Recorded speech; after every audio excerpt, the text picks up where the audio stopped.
И така, стихотворението, което ще цитирам от Иван Коев е: присядам край клептус на дънер стар, броя звездите, трепне ли вълна, звездите се люлеят като жар и аз потъвам в жива светлина.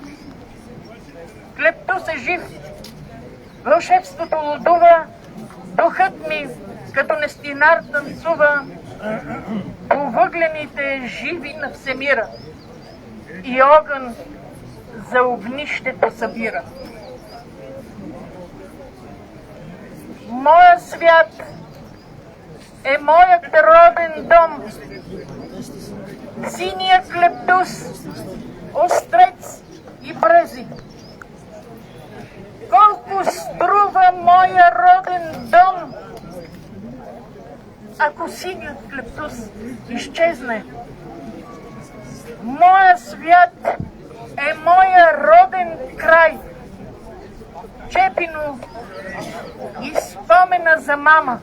Колко струва моя роден край, ако моето Чепино го няма?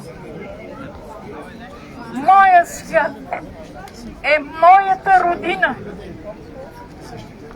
тропот на коне, позор и слава. Колко струва моята родина, ако пътя български забравя?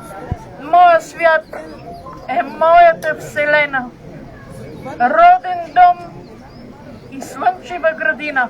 Колко струва моята вселена, ако нямам корен и родина? Идем от далечни времена и към по-далечни бием стреме. Колко струват всички времена, ако не опазим своето време? Ние сме на ход.